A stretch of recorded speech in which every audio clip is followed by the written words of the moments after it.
The Ricky Gervais Show on Guardian Unlimited. Hello and welcome to another Ricky Gervais Show with me, Ricky Gervais, Steve Merchant. Hello. And Karl Pilkington. All right. The 9th in a series of 12 podcasts we're doing for free. Absolutely free of charge. We're getting, we've already done over sort of 2.5 million downloads. We'll probably do 4 million downloads by the end of the series. If I had a quid... I don't even want to discuss it, Rick. You are gutted, I'm aren't you? absolutely furious, because I said to you when we studied, I said, why, you were going, oh, let's give something free back to the fans, and I was saying, it's not worth it, they don't deserve it.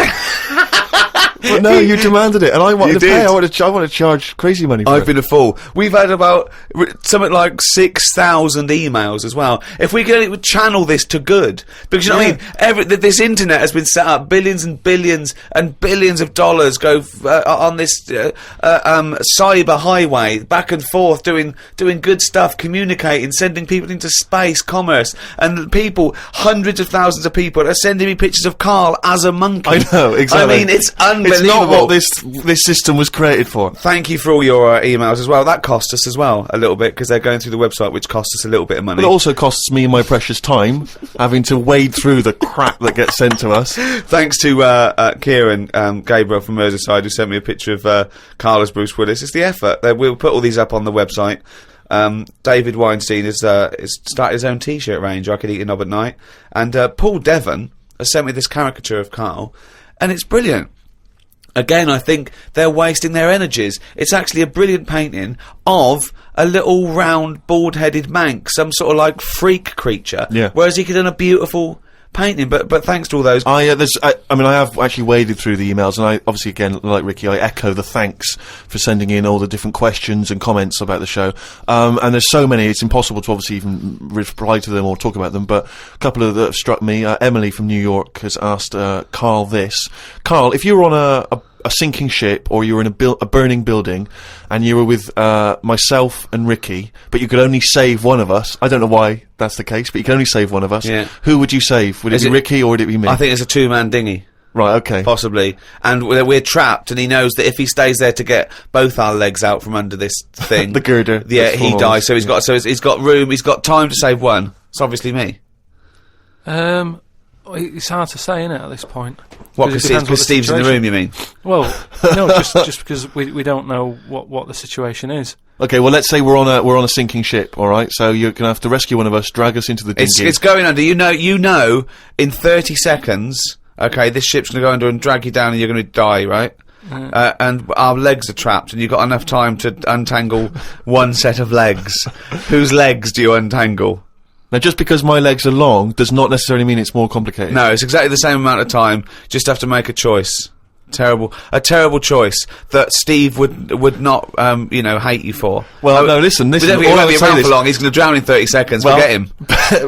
Bear in mind this, Karl. You are going to be stuck in a dinghy with Ricky Gervais, and who knows how long that's going to take. Think of all the head squeezing that's going to be going on, the comments, the wind up. And do you honestly think that he's going to, if there's any provisions, that he's going to split them evenly with you?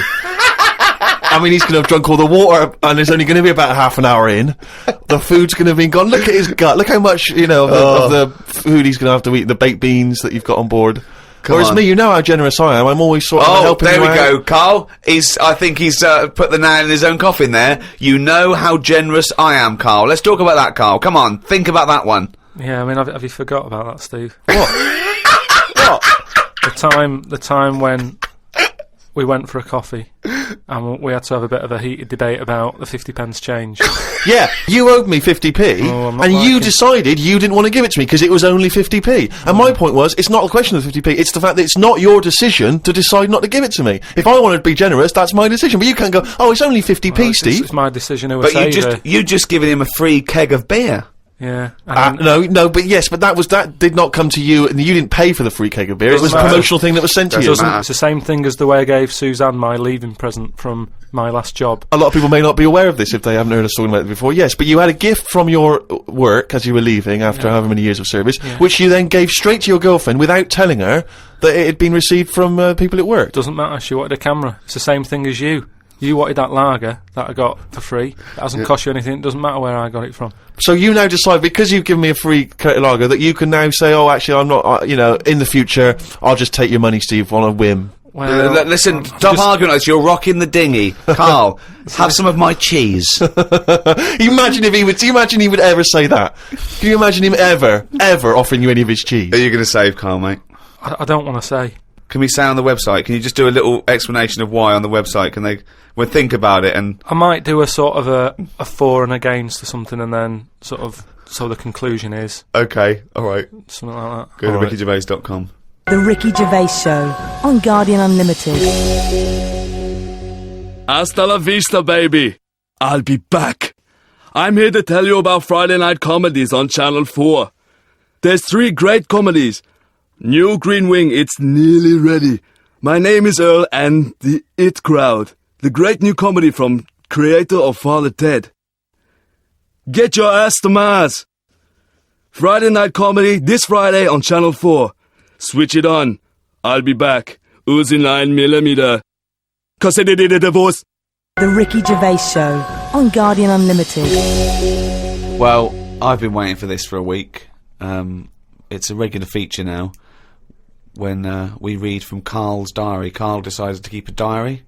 He's gone through with it. I can see it there. It's massive. It's a huge desk diary that he has to carry around with him, and the pages are getting full up. You're really keeping to this, Yeah. right? This is extracts from Karl's diary. Did podcast and went for an Italian with Ricky and Steve. Italian place is good. We've been there a few times. I always have the same thing, spaghetti. Can't remember what everyone else had. Last time we went there, Steve had little octopuses with pasta. You could see that they were octopuses. They hadn't been cut up or anything. My rule is that I only eat stuff that looks nice when it's alive. A cow, a chicken, some fish. An octopus is an odd-looking thing alive. Even worse when it's dead and limp. It looks like it just shouldn't have been sat in the spaghetti. Yeah, I agree with that. Ricky drew another picture of my head. We've given a few of them away as prizes, but he draws so many of them that they won't be worth as much anymore. Everyone will eventually have one. Like those pictures of a boy crying that caused houses to burn down in the 1980s. What does that mean? What are you talking about? Don't you remember if you're listening in America, they might not have made it over there. Is it the sort of like the sugary ones with kids? Like, is it Techikov or something? It's just some kid. My auntie Nora had one, and it was just like a kid with like a blue jumper on, and it's like a painting, not a photo. Yeah, exactly. Yeah, And he's just crying. like a chocolate box. It's really awful, sort of sugary. And what happened is they found out that a load of houses were being set on fire or burst into flames, whatever. And the weird thing was, Oh, it's bollocks. every house that burnt down had that photo. Yeah, because every house had that picture in the fucking 70s and 80s. Idiot. It's like, we're linking it to sinks. Every house that's ever burnt down had a sink. You're talking shit again. Carry on. Wednesday. Saw a homeless bloke. I'm surprised that no companies have thought about sponsoring the homeless. Something like a clothing company. Give them some clothes that have an advert on the back. Everyone's a winner. Good idea. Not bad, is it? Got on the tube to Camden. Read in a free newspaper that hedgehogs could be gone by 2025. I think I've seen more dead hedgehogs than alive ones anyway, so I don't think I'll miss them. Went round to Ricky's house and had a game of pool.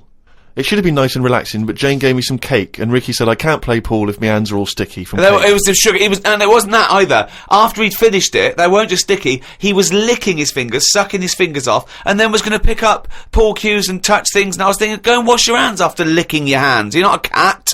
This turned into an argument when I said I didn't want to wash my hands. Why didn't he? He goes for a piss all the time without washing his hands, and then squeezes my head. I know I'd prefer to have lemon cake crumbs on my head than knob juice. Was going to do a crossword, but I'm tired and have learnt enough today. What have you learned? Well, the stuff about hedgehogs and that.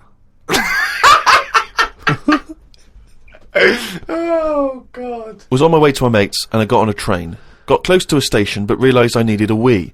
Was about to go in a cubicle when a blind man with a dog who was bumbling his way through the walkway came around. I said, "Are you after the toilet?" He said, "Yeah." I said, "It's on your right." I shouldn't have let him go first, as he took ages and it would be my stop soon. The dog waited outside the cubicle. I was going to stroke it, but then I remembered someone telling me that you shouldn't. Don't know why not? that is. Because something to do with the owner should be the only one who sort of deals with that dog and you shouldn't. Well, you shouldn't stroke it because you'll cover it in fucking lemon cake. No, but just because, you know, if you stroke it and that, it might like me and want to go off with me, and he'll come out and be lost and stuff. Yeah. I'm not totally sure, but I just thought. You're not, The Ricky Gervais Show on Guardian Unlimited. A few people have sent this in, including Paul, the party animal Parker. I wonder if anyone else in his school... I mean, for some reason we've just assumed he's in school. I don't think there's any actual proof of that. But do you think... I reckon he left in June, and he's doing sort of bits and pieces, but he's still not a party animal. Do you think he can hold down a job? Is he just partying so hard that... He can hold down a job. He often arrives late. Sure. And the boss, who's in an overall, go, "Parker, you're late again." He goes, "Yeah," talks to the hand. Yeah. I think that he's the sort of guy that he'll just happily say, "Listen, I survive on 4 hours sleep. Yeah. Sometimes I go to work, I've not slept at all." But I think he comes in with his headphones blaring, right, on a skateboard, and the bloke goes up to him, the old bloke, right, the old fuddy-duddy bloke goes, "You stupid idiot, you can't work there." He goes, "Chill out, man," and in 2 minutes, he's got him dancing. Oh, I know what he's like. Yeah, he is just like, he just can't resist it, because he's just a fun guy. Yeah. Anyway, Paul and a few other people have sent in this piece of information they've discovered from one of the more respected news networks. The headline is this: female kidney turns lumberjack onto housework. Right. Now, a Croatian lumberjack apparently has claimed that he started enjoying housework and knitting after he was given a female kidney. He claims he's going to sue his local health authority because he says he's become a laughingstock. He used to enjoy heavy drinking sessions and things. The kidney transplant saved his life, but they never warned me about the side effects. I've developed a strange passion for female jobs, like ironing, sewing, washing dishes, sorting clothes in wardrobes, and even knitting. Well, if he likes it, what's the problem? It's nonsense. It's nonsense. Hold on, though. What makes me laugh is he's become a laughingstock. So what do you do when you become a laughingstock? Tell the newspapers. Well, yeah. Tell the newspapers about it, because then that'd keep it completely under wraps. Then. But it's the sort of medical nonsense that Karl would normally come out with. Absolutely. That you know, you take on the personality of the person who gave you their blood. Exactly. It's like those old horror stories, you know, you get given a murderer's hand. Yeah. And you go around killing. But there can be certain medical things that would change the way you think and would change you as a person. Say, like how they can do face transplants now. Yeah. Right? I mean, I don't quite understand how this face transplants work, because do you get a choice of who you have? If you have something done to your face and you go, you know, it's burnt or whatever, or something happens to you and you need a face transplant. Well, if you totally changed your appearance, then you would eventually change because of how people reacted to you. Yeah, but so if you gave yourself the head of an elephant, soon you wouldn't be yourself because I wouldn't have it. I wouldn't have that. That's what I'm saying. If they had a catalogue and they said, "Here's some faces you can have, pick which one you want." Yeah. Would you be looked upon badly if you go, "Do you know what? I don't really like the look of any of them. Can I just wait for a better face?" Or at this moment in time, have you just got to take what's on offer? Karl, there's no one looking through catalogues at faces they might be able to have. No, they do now because of the face transplant thing. But who are these people putting their face up for? They wait till someone... Yeah, I know, but at some point... Well, I tell you what, I would not have a face transplant if I haven't seen the face before I'm going to have it. You have to... I want to see what I'm having.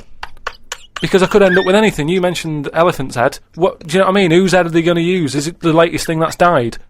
Oh, well, this got run over before. Yeah, I'll stick this on your head. But where has this come from? Where From are his these mind. people- Where are these faces queuing up to be popped on a skull? Where do you think they have got time to put all these... Maybe this is why it won't catch on. I don't know. This is extraordinary. You've created in your own head the existence of this pamphlet, and now you're defending it, even though we don't know it even exists. And you're this skull on a hospital bed going, "I'm not having that. I don't like the look of him. He looks a bit shifty. I don't like that. Oh, no." Can I ask this now? Let's say we'd passed away sadly in something terribly tragic. The nation's mourned. You know, it's terrible. It's like one of the great national disasters. But you, at the same time, you survived the accident, okay, but your face is hideously disfigured. You can take either Ricky's face or mine to have. I'm surprised you're asking this, though, Steve. I mean, it's just, it doesn't seem like any of them is like a great option. Oh, thanks. And this is what I'm saying about the catalogue. If those two were on offer, I might go, "Do you know what? Pop in again tomorrow. Bring in another booklet." The Ricky Gervais Show on Guardian Unlimited. This is from Anne-Marie Melvin in Amsterdam. She says that she loves the podcast. She listens with her 7 months old baby. That cannot be a good idea. And she says this to you, Karl.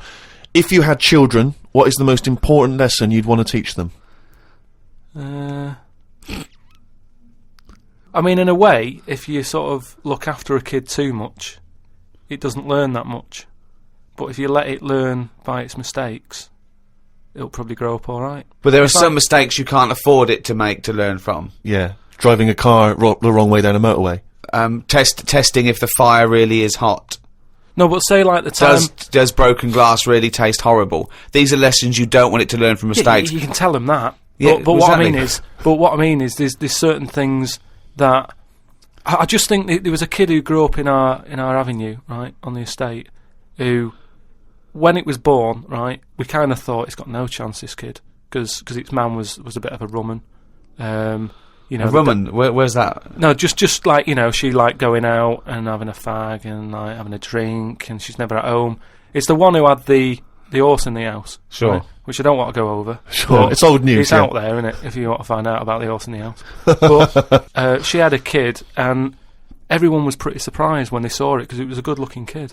Right? Which was a surprise, because, like, you know, the man wasn't that good-looking, the dad was a bit rough.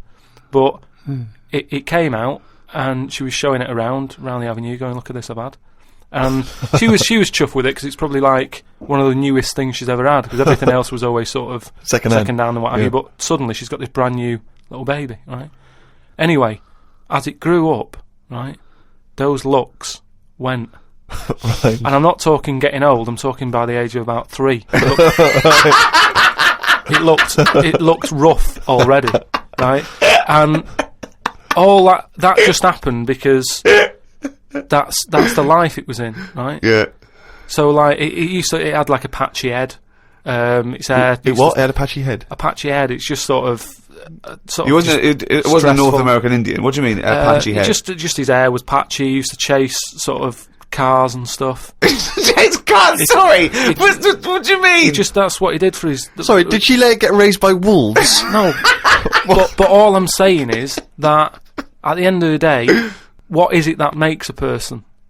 Do you know what I mean? Now, I don't know what state he's in now, but maybe he learnt all his mistakes by the age of 4. I'm guessing he's not chasing cars now, but at least he's done it. I'm guessing he is. Yeah. Do you know what I mean? At least he can go, yeah, I've been there, done that, and you don't go back to it, and you can get away with doing dafter things when you're a kid, can't you? I nearly killed a man once, right? Okay, right. That time when I was in Wales, and I was having a walk with my dad on the cliffs and that, I just picked up a big rock, right? Chucked it off the edge, and as I chucked it off the edge, I noticed a fella was walking down below. Jeez. And I missed his head by, like, inches. Now, I've never chucked a rock off a bridge or, like, off a cliff or anything. And it only took one man to almost lose his life for you to learn that lesson. Yeah, but that's how you learn your lessons, isn't it? See, a lot of people would have said that maybe your dad should have said, "Wait, Karl, what are you doing?" No, but he didn't know I was doing it. I didn't say I'm going to chuck this off here. I just picked it up and chucked it. And, like, as I let go of it, I noticed a fella was down there. You live and you learn. That's a little mantra. Right.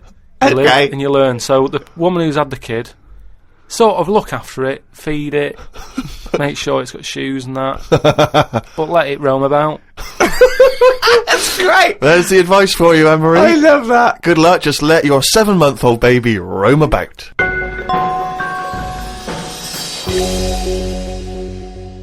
Hey, fool! Don't give me no back chat, sucker! I ain't here to mess with you, I ain't getting in no plane. I'm here to tell you all about Friday night comedy on Channel 4. There's 3 great new comedies. New Green Wing, yeah, fool, that's nearly ready. My Name is Earl, and The Egg Crowd. They're great new comedy from the creator of Father Ted, sucker. Friday night comedy this Friday on Channel 4, fool. Switch it on, or I'll be round your house. You stay up all night shivering, 'cause you be so mad scared. Fool.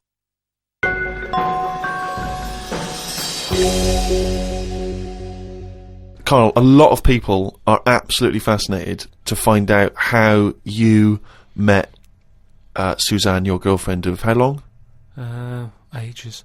Yeah. And they can't comprehend how, well, I suppose that there's any woman out there. Well, there's someone for everyone, isn't there? Yeah. That's always my thing. And it's reassuring, I think. You know, we've chatted about the face transplants and that. You know, there's a face for everyone. Philosophy, isn't it? Yeah. I mean, it's really unbelievable. No, there is someone for everyone, no matter what condition you're in or whatever. Yeah. Because I read on the email, someone emailed in an old Chinese proverb. Is it old though? You know the Chinese proverbs don't age well. It's something about everyone, everything, no matter what it is, has got one talent, right? And that's the same way in a relationship, innit? That everyone, you know, there's always someone out there, and that. I like the Chinese. There's another Chinese proverb that I learned on an email. Go on. He who cuts the wood up warms himself twice. Yeah, that's good. That's good. Yeah. And then someone sent in that one about too many Chinese cooks spoil the broth. What? Well, why is? Well, that's. I don't know who slipped the word Chinese in there, but I heard it as too many cooks. Well, it was just all sort of Chinese proverbs and that. One of my favourite on the same subject is a camel is a horse designed by committee. What do you mean? Well, it's having a go at the camel, and it shouldn't. But it's just, you know, it's just a metaphor.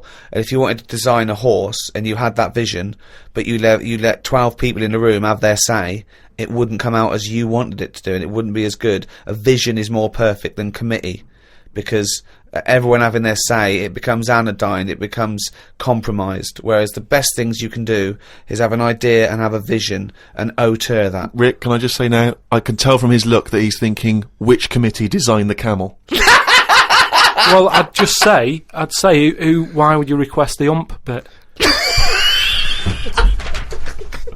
Because that's just going to get in the way, isn't it? I've always said that about a lot of animals. It's like we've doubled up on a lot of them. We've chatted about elephants and mammoths, one or the other. And that's the same with a camel. I'd have that up there as what they're doing. They were good years ago in the Jesus times and that. Don't need them now. You know what I mean? We've moved on. Well, not people who use camels to cross deserts. What other? I'm going to throw some animals at you, and you tell how you'd have improved them if you'd have been designing them. Okay? Mm-hmm. The octopus. So I can now go back. I can look at them and go, "What are they doing?" And where have they gone wrong? What's up with it? How could you improve it? Like the camel, you'd go lose the ump. I'd probably give it a bit more of a body. Cut down on the arms. And give it some bones, because I don't understand all this. It getting in a jar is good. When does it want to get in a jar? It says. Well, it only wants to get in a jar according to your stories. No, but there's something that says it can get in a jar because it hasn't got any bones. But I don't know why it want to do that in the first place. I can't even begin to answer that. Once again, you've claimed that you've read that they like to get in jars. I mean, how do they know that octopus like to get in jars? Oh God, you can improve on an octopus. Millions and millions of years of evolution, making it perfect for its surroundings. Okay, another animal for you then, Carl. Giraffe? What are they adding to the world? What are they doing? Well, it's not about what they add to the world, no, but is I thought that's what everything's about. It's about things are here for a reason. No, because they work. The only reason is that they survived. They passed on their genetic material and evolved and was chosen by nature. It was selected. But there seems to be a lot. The reason they're here is because they didn't die. That's it. No, but there seem to be a lot of animals that are like. Do you think there's a lot of cheating? Is that what you're saying? There's I'm just saying there just seems to be a lot of doubling up. Yeah, so you'd get it down to like 8 animals that represented all of it. Okay, who would get in your team? You can choose 8 animals. This is what I'm saying. If I was Noah, I would have gone like, hang on a minute. I've just seen something that looks a bit like this. Let it drown and have a clear out. But he didn't. He was messing about saving everything. He was instructed by God to save everything, to be fair to him. Yeah, but if he's been given that job, for me, he's sort of manager of that job. So you believe Noah as well? You believe Noah happened as well, and he built a boat big enough to catch 2 of every species. You actually believe that as fact, do you? Well, it's out there in book form. Brilliant. All right. We haven't answered the question that we started with. How did you meet Suzanne? Just at work. Thanks.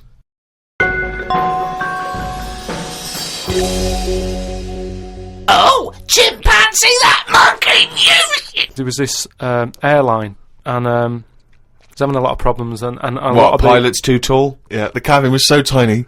Only bananas were allowed in the cockpit for fuel. Anyway, there was a lot of strikes going on, right? Sure. Because I don't know what it was about. It was over money or whatever. Yes. And Well, get something that doesn't need money. yeah, but Well, But what else could you pay something in, well, Rick? I mean, peanuts. everyone would- So- okay, peanuts or fruit, yeah. so anyway, the boss of the airline, he had like one pilot who he could trust, right? And that was his son. Right. But the problem is with a lot of these planes, you need two pilots. Of course you do. And he's like, if only I had two sons, but he didn't. There's no point harping on about it. Right? Sure. He runs a airline. He runs an airline, yeah. But how many pilots are there? Because there must be loads. No, there's loads, but the problem is a lot of them are going on strike. Ah. And each week you can see that we're struggling here. But how can they get... But if pilots. it was just the pilots that were striking, was it?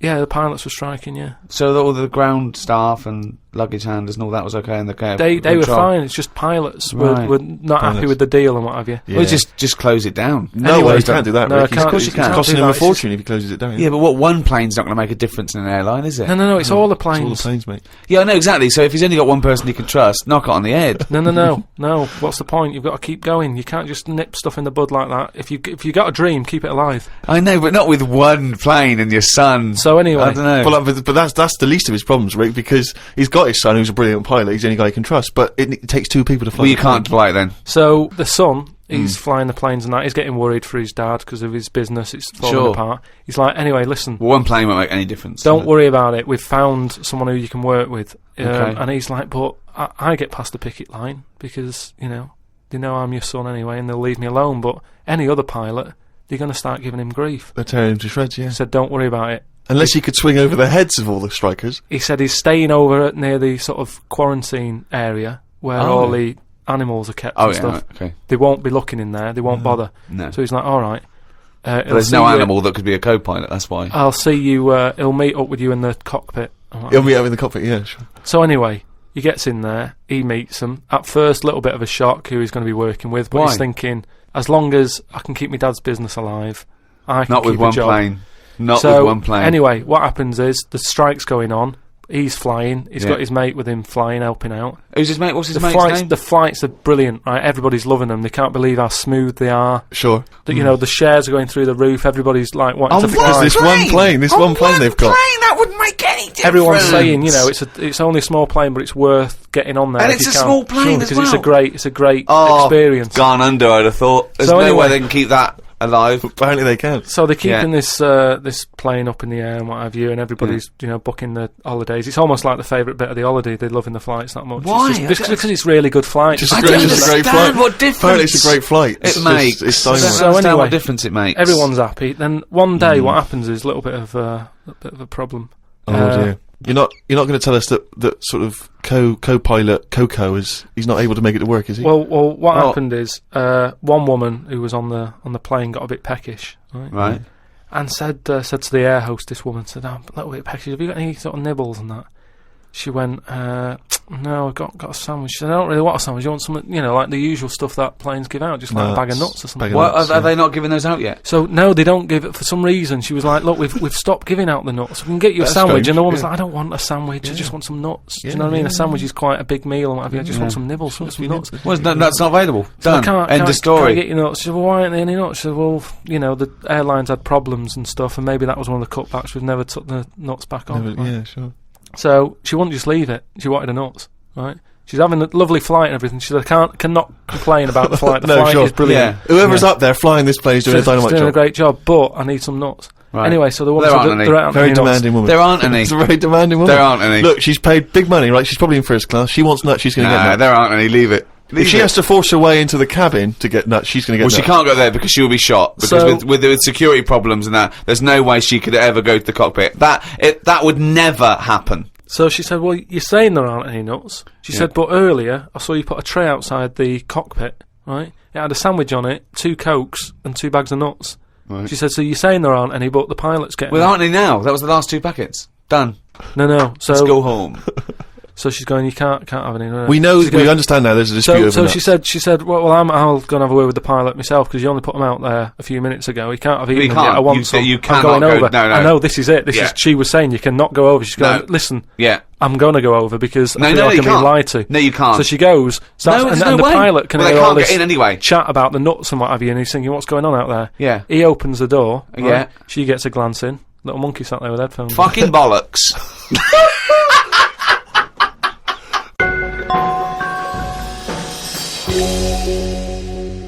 Well, that's the end of another podcast. Do register on rickygervais.com. We'll be able to email you and tell you what's happening when we finish this run of podcasts. We might have some downloads. At the moment, we're working on animating all the monkey newses. So look forward to that. The absolute bullshit that is monkey news in all its glory. This was hosted by Positive Internet. Great guys. The great guys that host the world's #1 podcast. Cheerio from me, Ricky Gervais, and Steve Merchant. Goodbye. And Karl Pilkington. Right. The Ricky Gervais Show on Guardian Unlimited.